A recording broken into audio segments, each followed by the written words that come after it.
All right, guys, we'll get. How is everybody doing today? We are. I assume everybody can hear me, and we're good to go. Folks are gonna file in as it gets moving here. Um,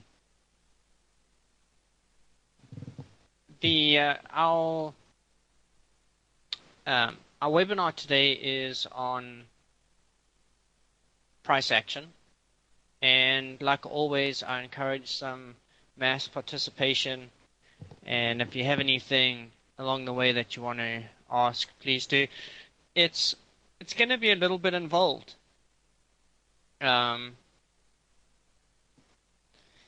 It's one of these things that's highly technical, you know what I mean? So follow along as you can, and if you get left behind, then I'm happy to go back and we can recap on a few things. All right. So let's talk about, and you guys have all heard this before, I'm sure, but it's one of the cornerstones of everything that we do. Let me try find a different piece of paper here. And when I started trading, Mexico is just off in the moon.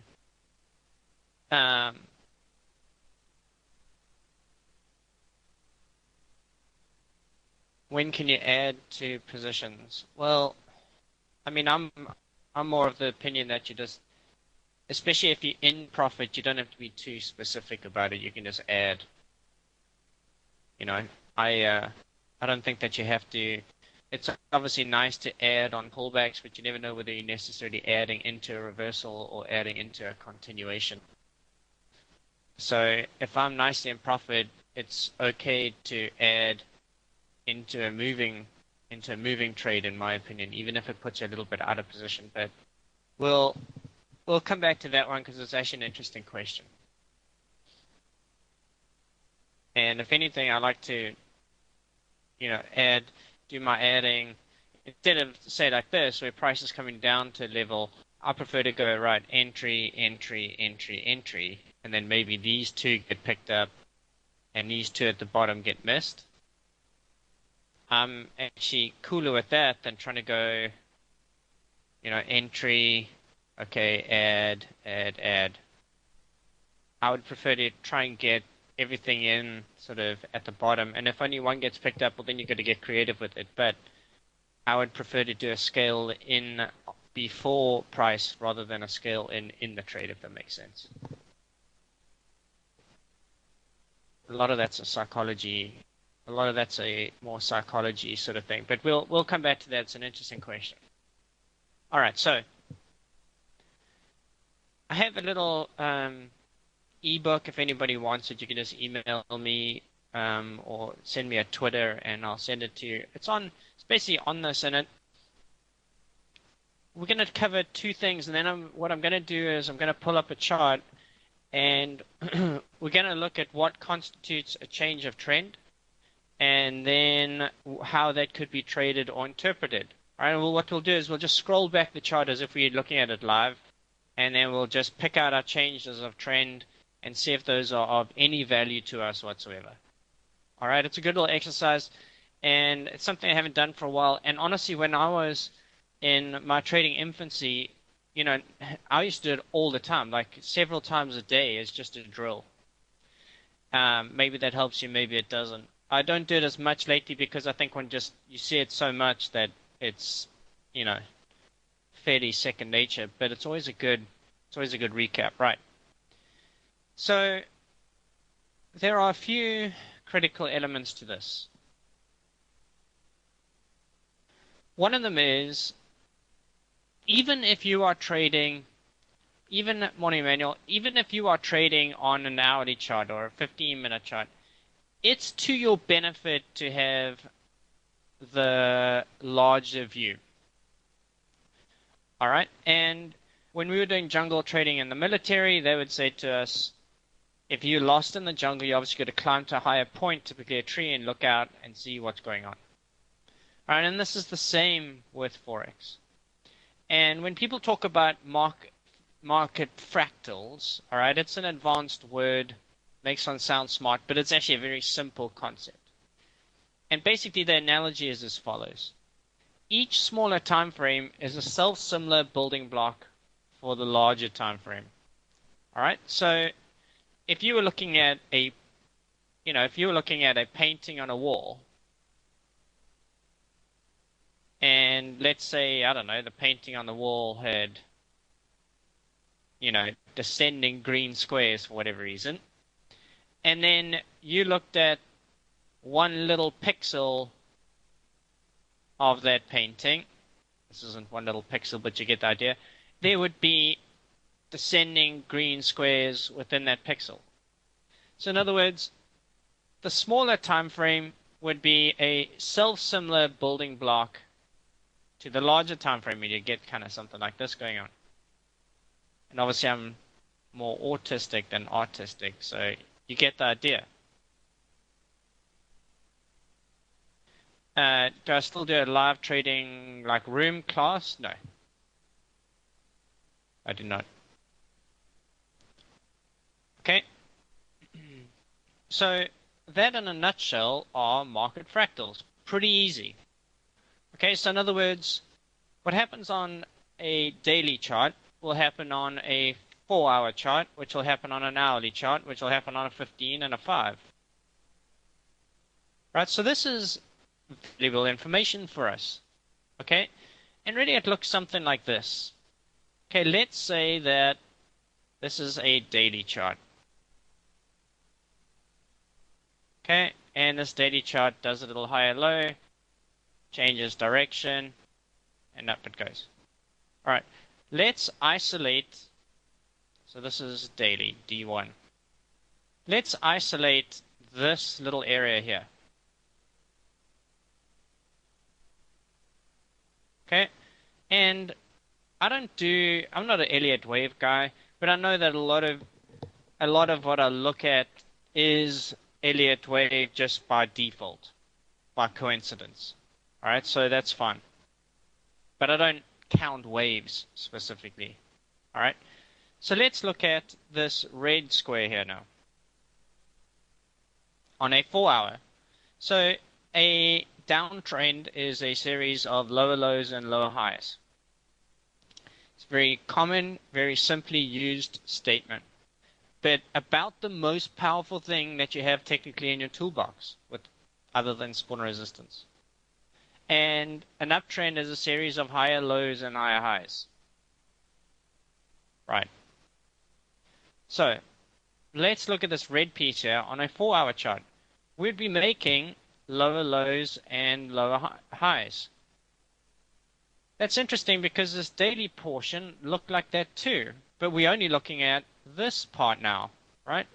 We're only focusing on this, which is that. Right, please stick with me today. I know it's going to be, this is very intricate, pretty complicated.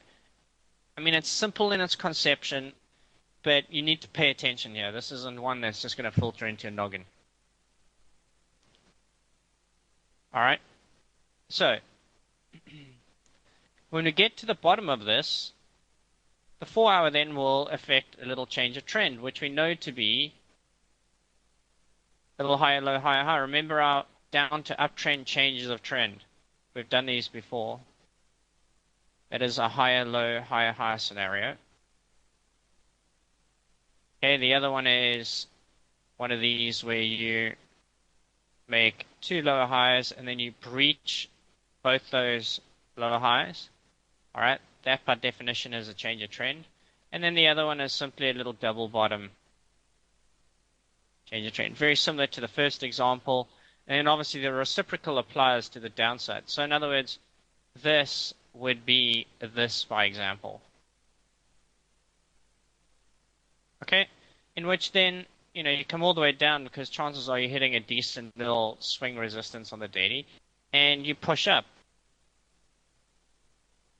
to what would be a red zone on the daily. And what happens? Price does something like this.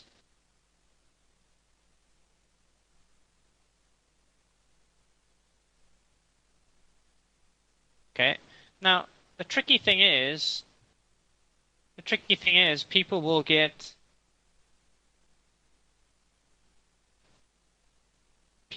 caught trying to buy through here because they're not watching the daily chart. And meantime, the daily chart is exactly at, say, a 2 or 50% or previous resistance. And then you get bamboozled buying here because you're in a 4-hour uptrend. Meantime, you're categorically in a daily downtrend still. And all of a sudden, you've got buzzsaw happening here all the way down to what is almost a double bottom on this 4-hour. You know, now at this point, maybe this is daily support, and now you start to see a bottoming out effect happen, you know, on this 4-hour chart, which is this swing low. You know, this is ideal sort of scenario. So double bottom, higher low, break the last two highs. That's the one you want to pick up aggressively and go with. Okay? Now the crux of these things is obviously where this is happening. Is it happening at daily support? Is this resistance? Right? You know, and when this breaks, where is it going to? Well, it's going to the next level on the daily, and then it's likely to come down to the support, in which case you're going to look for sort of something like this again. Okay, this is the stuff that it's these little changes of trend cheat sheets here that I kind of live and die by. This is a quick sort of example here. Are there any questions on this so far?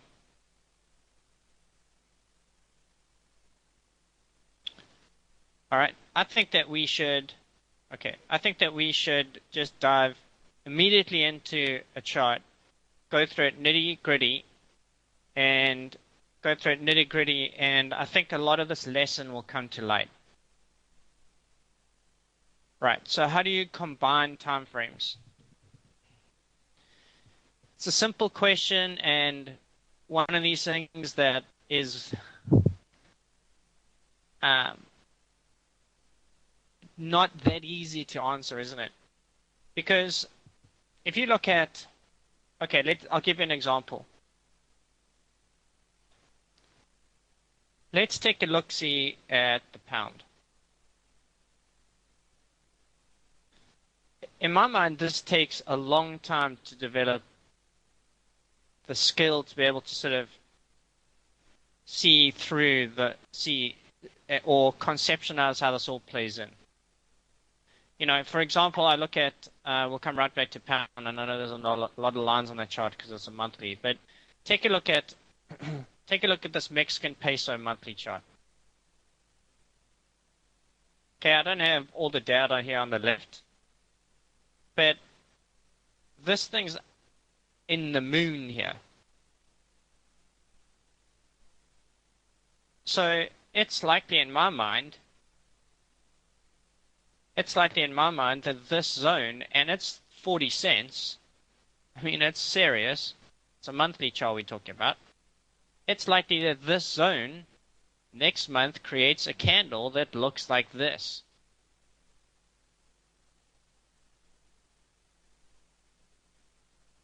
The little wick up here.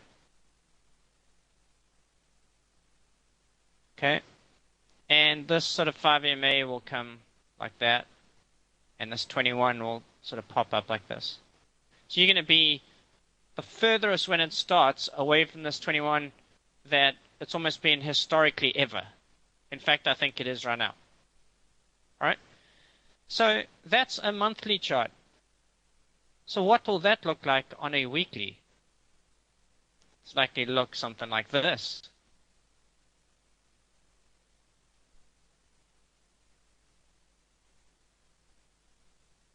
You know, then like a little tricky little candle. Maybe it looks like that with a little red on the bottom. And then this one sort of kicks up, it makes a low high. And then you get another sort of wicky little candle that doesn't really mean anything. And then the next one goes, thanks. Pull back. Pull back. right? Now we enter that monthly zone where it hasn't even seen the 5 EMA or any reasonable support for a while. And this looks bearish. I mean, these stochastics are going to be rolled over. This is going to be like, oh yeah, this is hard down. Meantime, you're running into a buzzsaw on that monthly. Next thing you know, you've got this going on. At least back up here. And on the monthly chart, remember we had that red candle. And then you'd have the green candle, which is this on the weekly, all the way up there, which is effectively this on the weekly.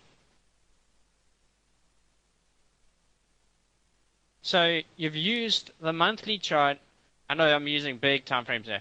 You've used the monthly chart as a heads up to say correction coming. Don't know exactly where. Then you've gone to the weekly chart to look for clues on the, clue train.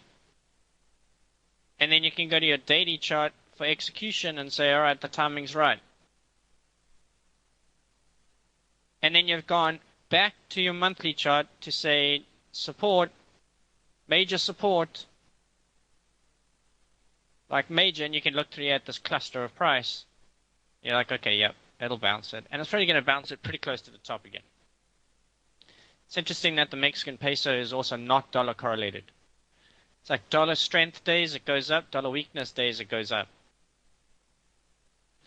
It's not trading like the other commodity currencies. It's very interesting. A little bit like the CAD. So, careful. Okay, careful is the word on the street on that one.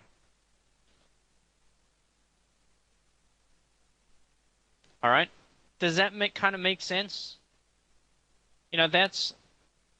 it's said differently like this. Let's go back to the pound, and it's a very good question, how to use multiple time frames.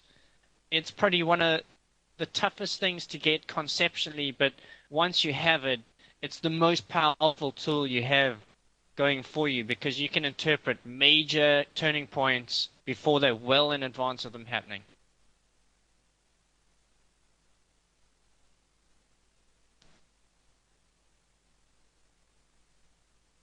Right, so here's the pound. And I know there's a lot of lines on here, and there's a lot of lines because if you look at the pound, what has pound really done in the last 6 years? Nothing.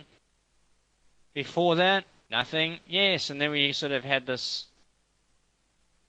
big mushroom here. Kilroy. Okay, so it's effectively done very little. The pound is, for all intents and purposes, a range-bound pair. I consider this a bullish stochastic. Yeah, it's turned down, but it's orientated up. If it did sort of something like this, that would change my... It would be orientated down on its lower highs. Significant. We can do a whole stochastic thing next time if you want. We can do a whole oscillator thing next time because there's nuance to that too. Right. So, you look at the pound.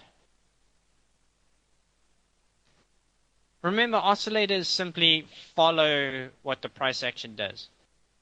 So, if anything, I use oscillators to complement what I'm seeing in the numbers anyway, what I'm seeing in price. And, it's when they complement things, that's great. When they complement a bias, that's great. But don't be afraid to disagree with them when it makes sense to disagree with them. And I'm saying that's as ambiguous as it gets. Nobody understands what I'm talking about there, but I will make it clear. I actually don't mind them. If the stochastics like this, I actually like them when they at their highest, like this. Like that. Most folks will look at that and go, it's overbought. I'd look at that and go, it's got about 60% of the run left. Because inevitably it does this. Oh. Cool. And this here generally consists of about 60 to 70% more of the prevailing move.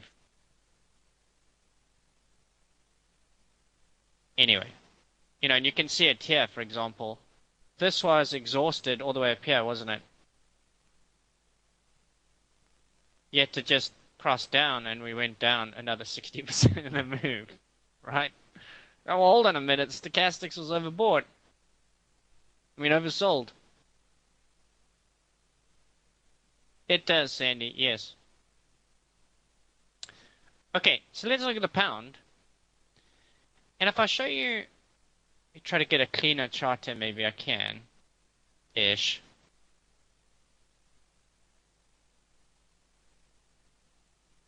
Okay, that's better. So here's a monthly. It's clear that, in crude terms, this is the bottom of the range, and this is the top of the range, crudely speaking. And we are sort of trading flush in the middle with some serious sort of interim resistance and support going on here. Fair enough? So, according to this chart, up or down? Right. Your guess is as good as mine. I don't know. Right? So then we need more clues than that. We look out, that's as far as this one will go. So let's go to a weekly.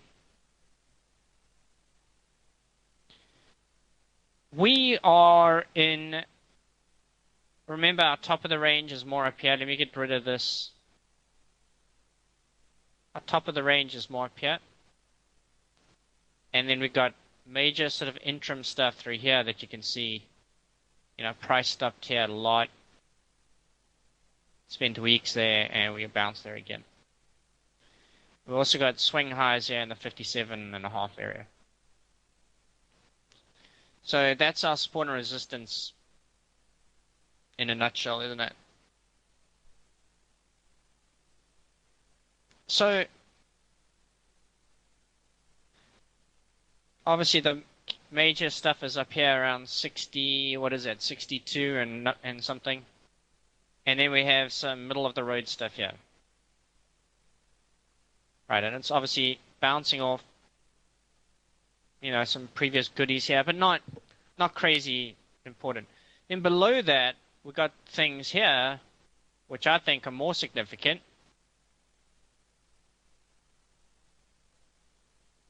And those are closer to 52.50. That's something to keep in mind.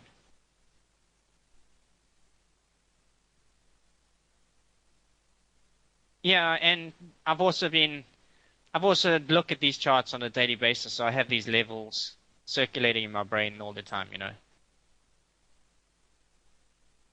So it's orientated to the upside, and then it's making higher lows and higher highs. But contextually, it's sort of in the context of this overall downtrend still. So I think for it to go here, it probably needs a refuel because it's come off the resistance. It's come off the significant midway resistance.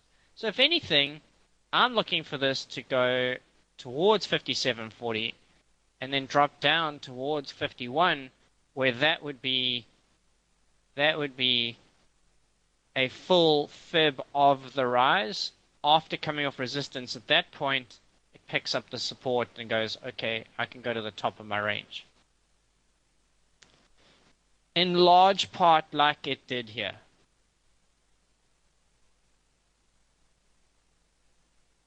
Okay? And said differently, where would I, if I was going to be trading pound, where would I be trading pound? Here. And here. And I will look to take both those trades, the short and this buy. What kind of price action would I expect to see up here? Maybe something like this on a 4-hour.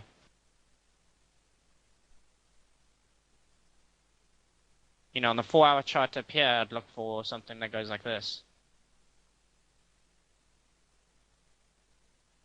Hi, no thanks. And, try to put some shorts through here, so something like this. No.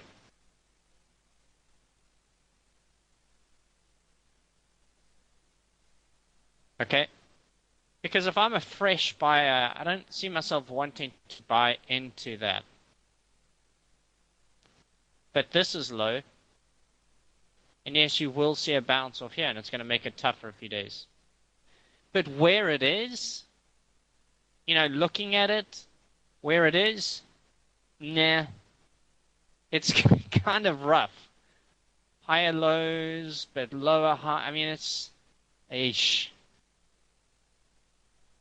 Maybe there's some money here. Maybe there's some money here, but if anything, I would prefer to maybe trade the euro pound by virtue of it being at huge support rather than trying to trade the pound in this range. So the longer term time frames can help you interpret turning points, but they can also tell you, hey, this is not a good place to be trading around in here. This is a little bit dodgy. Even if you're on a more of an intraday stuff, this is tricky. I'd wait. This is resistance. This is support. Just be patient enough, Go and trade whatever else in the meantime, or not at all. Okay, so that's kind of an example of longer term time frames, boiling it down to shorter term and getting an overall picture of things. One's always wrong here and there. Things change, and yeah, it is. It is. It is a little bit ugly right now. But it's one of those where you're just conditioned. It's one of those where you're conditioned to trading, and you're going to look at it every day regardless. But I think it's easier to trade the pound on the pound yen right now, on the euro pound, maybe even pound Aussie, that kind of thing. If you want pound exposure, maybe skip the dollar. Also, remember our fundamental circle, US, pound, euro, Asia, is that things tend to flow this way.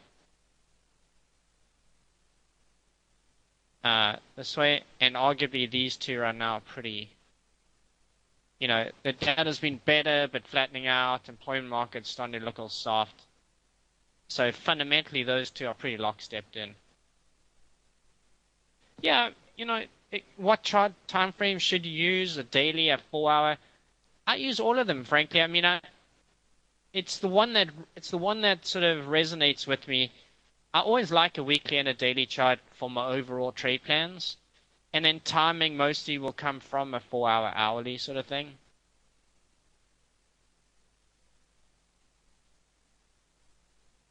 I have another screen with all daily charts up, so you're not necessarily even doing analysis here, but here, I can look across here and get a landscape pretty quickly. Here's a yen daily, and I can just eyeball, hey, there's a bunch of stuff here at 24, but it's looking kind of bullish off the support. All right, I'd like to definitely sell sort of something like this to at least bring it back to the support. So what's that give me? A 125 to 123 sort of trade plan. And these are basic, just glance at it, read it, and then go and examine it kind of things. Euro pound. I know there's huge support through here. It's bounced up. It's sort of hit the resistance. It's coming back down the middle of nowhere. I'd almost like to see it lower low here around 69.20, and then maybe try to buy that right back to where it came from. So we're getting trade plans like just by glancing at this stuff. Sort of 69.10, 69.20, looking for 70.20. That's a good trade plan there. And then your Aussie, lower high, lower high, lower high, but at support. Oof. That one's saying, I want to be an Aussie bull, but it's giving me no good reason. But I also know that there's a huge trend line through here and lots of support. So maybe this is sort of a false continuation flag, in which case I need to be looking to take that way, at least back to here. So once again, you're not even, and like these are just off the top, I'm just shooting from the hip here because, these charts are just on my screen all the time. Euro dollar. bounced up yesterday, collided with resistance, sort of pinging off the support. I would be a bear, more towards this 106.5, 107, and then, okay, start to pick it up and take it back to where it came from based on the support. So just very quick fire, take a look at it, keep moving.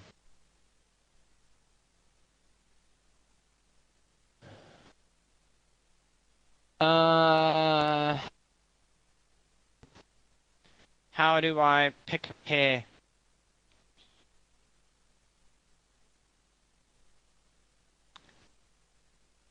A lot of times it's what is the most extended pair. Because more and more I've become kind of a mean reversion trader. And I want to get to this Aussie chart, but I've become kind of more of a mean reversion trader. So I look at Euro and it's a little bit congested. Where would be an extreme level? An extreme level would be sort of 106.5, 107. For the pound, where would an extreme level be? 158. The Aussie sort of 71 and change. So it largely depends on, are they extended or they contracted? Have they come off major resistance? Have they come off major support? What are they doing fundamentally? Have they made me money in the past? Do I feel confident with them? It took Roger Federer how long using his old racket? He slipped out from number one in the world and was languishing in, sort of 5, 6, 7. And he did not want to change his racket because it had won him 15 majors or whatever, 14 majors. So he wanted no part of changing it because he had confidence in it. And that's large part, it's a lame analogy now, but it's large part the same with trading. It's what do you feel confident with? What's really made you money? Trade that until it fizzles, and then move on to other things. Sometimes that's worth its weight in myrrh.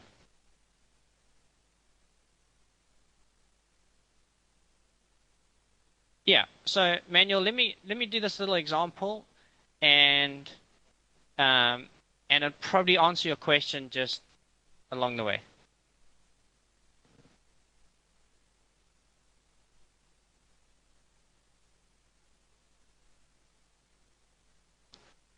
All right.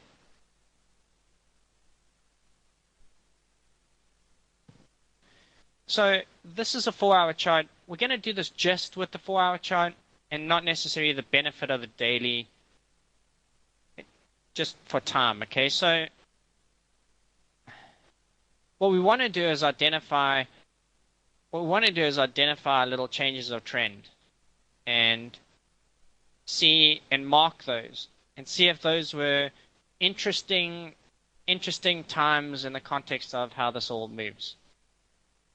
All right, and we'll just scoot this along. So remember them like this. Oh, okay, and then obviously a little double bottom. Okay, little changes of trend, wave action. So let's scoot this along. All right, we'll start here.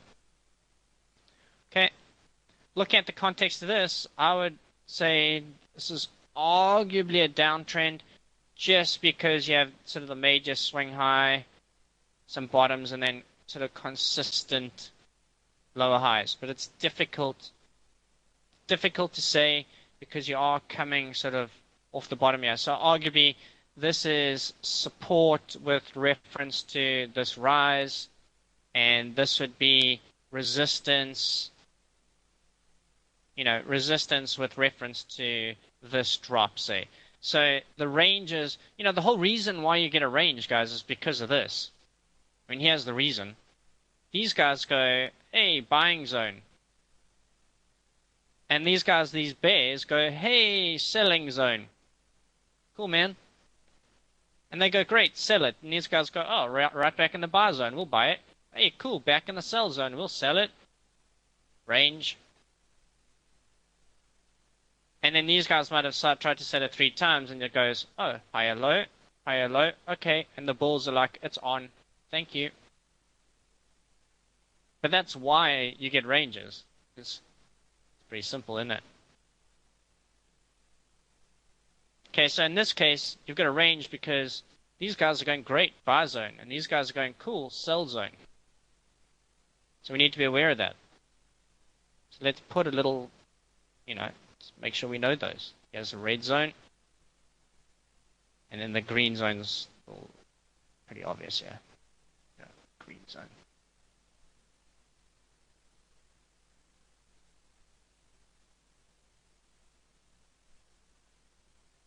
Great. Okay. Nothing wrong with little visual cue there.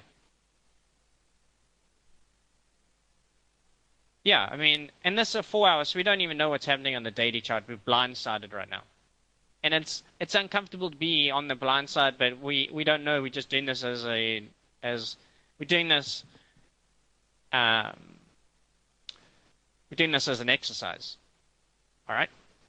So let's scoot this along a little bit, and we'll pause when we identify a change of trend. So at the moment, if anything, you're still making little lower highs, lower lows, and nothing's changed. You have a higher low here, which is significant because, the bulls might be seeing that as, hey, that's a higher low in the context of this little rise. But is there trading opportunity? Probably not. Okay, well, hang on a minute. Now, for argument's sake, we do have a little change in trend. 835, yeah. Correct. So let's just mark that down. All right, why? Because it fits our little profile there, doesn't it? Okay. So we'll mark that down. So now, according to the 4 hour, we should be bullish. Interesting, and it comes up a little bit. Sort of bounces off the lows, the support area here. Notice how there's always a reason why something bounces where it does. And it bounces up, collects the resistance, makes another higher low, and off it goes. This looks like a news event kind of thing here. Okay, now. So this is interesting because it's effectively a little double top now after this breakdown, but we cannot say that we're in a downtrend here. If anything, this is looking like a larger range and saying be careful how you trade this, isn't it? So is this bullish or is this bearish on a 4 hour? Purely by definition, it's bullish. So we expect to see buyers here, but it would concern me all these lower highs, specifically at resistance. And you got stochastics hard down. But let's not get bogged down in these details. Okay, so we would expect buyers here. Difficult trade to take because of the double top. Okay, but there are buyers here, and you see that they have made some purchases. Sorry, I know these candles are small. I'm reluctant to zoom in because we'll scoot the chart across. Let's just do it. Okay, so here's where we were. There, all right. So, little bump up here. People trying to buy it. Kind of right back to this little congestion area. Okay, and a lower low. So by definition, this is actually a changed trend to the downside. We're back into the range. It's starting to be a little awkward here.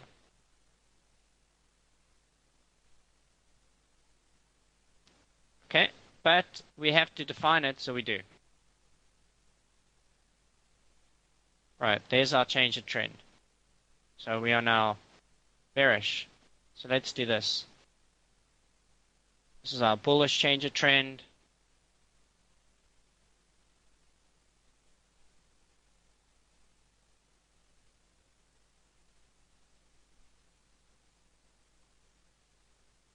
Okay.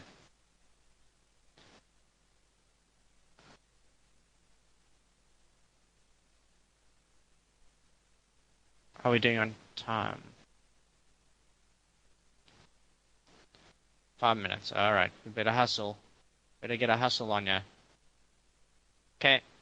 And now our little bearish change of trend. So we'll arrow that. All right. Yeah, I would be bullish here after this because this is by definition a little change of trend. So it would make me start to think other things. It isn't automatically a trade trigger. It's hang on a minute, something's changed in this chart. Does it make sense to become a bull?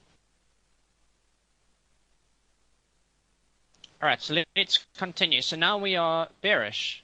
Okay, it'll return back to resistance. Ideally, in this scenario, I probably would have liked to bounce right back to here to short it, frankly. Okay, so let's scoot down. All right, and it drops. So a little change of trend didn't lie to us. Was it a tradable event? I don't know. Maybe it wasn't a 15. It wasn't here. Okay, so by definition, it's actually changed here again.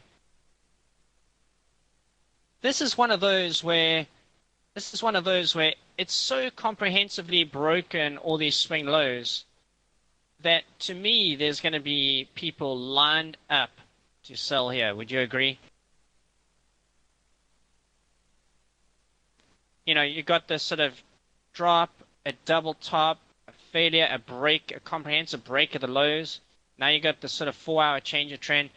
So it's a change of trend up, and we have to note that because this is the exercise to just interpret where these changes of trend are. So we can't, you know, here it is. Here's the little double bottom, break of the high, into the resistance. Awkward. Okay, so let's scoot along. And there's likely to be bulls here, even though it's coming off resistance. This is one where I would have a terrible time trying to buy it. Because it's come off the resistance in what is a broader downtrend, but you're likely to find buyers here. Okay. And there they are. All right, let's go back. And now you're sort of right into the meat of the resistance, aren't you?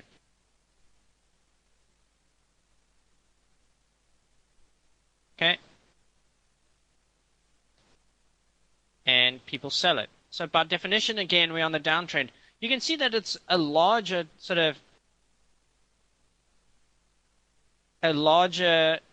range here, but they are selling the resistance and buying the support.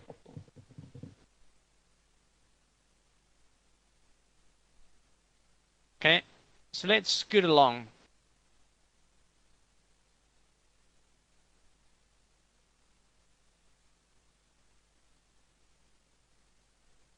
All right, whether we like it or not, we've got a little price action change up here.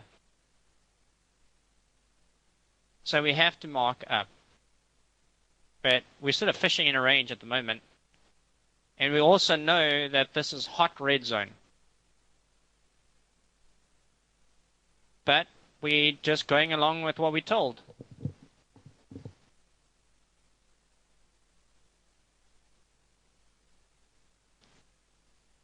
Okay, and we cruise up a little bit. You know, it comes down to the support and it bounces. You can see, well, the cool thing with this is every time you get a change of trend virtually, you get a little pullback.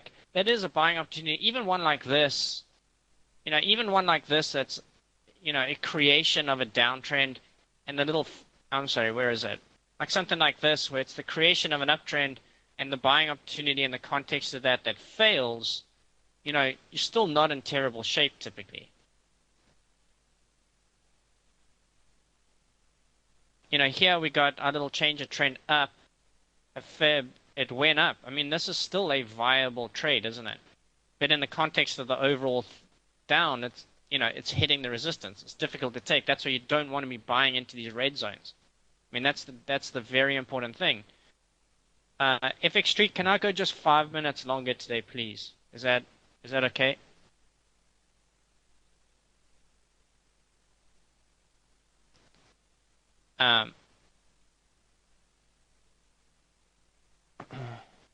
and here we go again. This is, in my mind, a downtrend change. Okay, thank you. All right. We'll just go until we told to stop. All right, so here is a little breach of the lows and a little downtrend change. Now this is significant because it's arguably coming off resistance again. And there's a nice little fib, and we're getting a little continuation down. All right. When I look at this, I'm not seeing. I can't say that is an uptrend yet because I don't have a breach of the previous highs, and it's still at the resistance. And frankly, for me to get bullish on something like this, I'd probably need to see it blow through this. But for now, we'll just extend our red zone. Okay, so there's, by definition, a change of trend. Got to mark it. You can tell my reservation on this because we still haven't broken through the resistance. So we'll put a little up arrow there.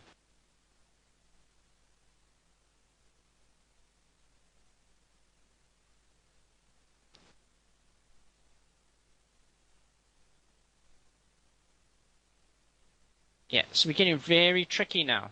It's pointing us back down. It hasn't broken through the red zone. We like to define major sellers up here again. So if anything, I'm calling this downtrend. It's awkward, but it is. Because it's coming off higher lows, making lower highs, it's difficult.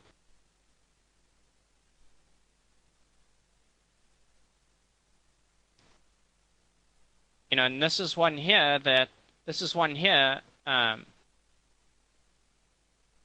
don't think so. I mean, you see, I wouldn't be trading all of these, but I don't think I'm too conservative by any means.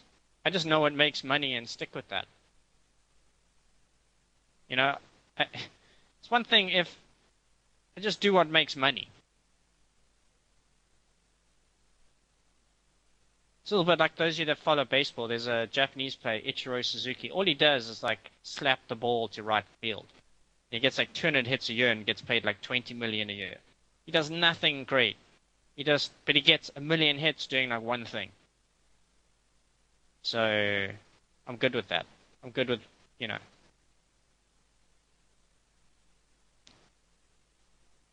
So let's not miss our beat here. So by definition, this is an uptrend. Let's mark this. And this is seeming redundant, but, stick with me. Why is it considered an uptrend? Well, you made a higher low and a higher high, even though you're right in the resistance zone, so it's not one that I'd like to even take the pullback on. Okay. Now, this is significant because now we have broken the last two swing lows and we've broken the support. So to me, this is very significant downtrend change right here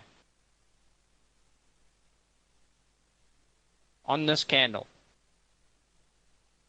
And our support would be here, or resistance rather. So very significant change here.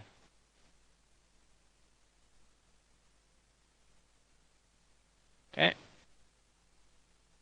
And it comes back almost to the scene of the crime. And we're scooting down a little bit. Still making lower highs. This here, I guess strictly by definition, is a change of trend. We should put that in there. We will. Because we can't, can't be fussy here. So we're going to do that. Even though it's one of those where it's a change of trend up, but we'd need other things to get bullish considering the run, right?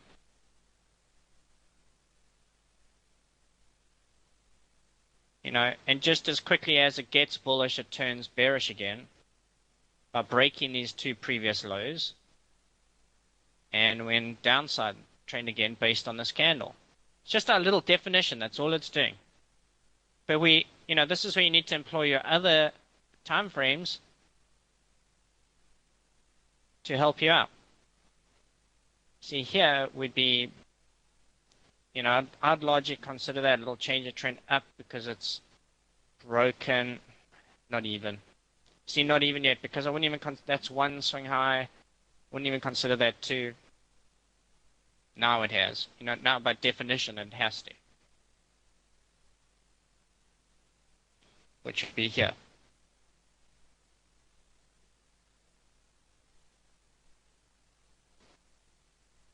All right, so we're out of time, but when you zoom out, it's always kind of cool to see how you did. Where'd we go?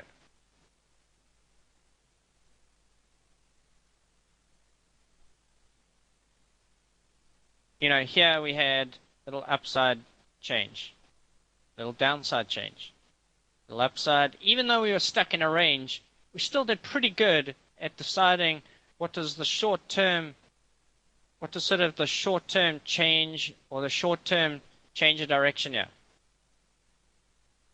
And it's interesting. You can continue to do this as an exercise. This is a 4-hour. And you can see just here, look. I know this is retrospective trading. Here's a little uptrend change. Breaks it. Right down to the support. Up she goes. Change a trend to the downside in the context of an overall downtrend. Right. Move fib. Lower high, lower high, lower high, lower high, lower high. So you can filter a lot of this by watching the longer term support and resistance, in which case this. We were just zoomed right in. We didn't have benefit to looking at that. And you can do this in all your trading. Okay? Sort of nuts and bolts here. I hope you learned something, guys. And thank you, FX Street, again. Thank you, TradeTheNews.com, for helping out with a news service. And we will see everybody next month. And we will do maybe a little brief recap of this. And we will do maybe some oscillators. I also have a little ebook that I made up years ago on exactly what I taught you here. If you want it, just tweet me at ForexDavid and FOREXDavid and email, and I'll send it to you. Okay, thanks, guys, and we'll see you soon.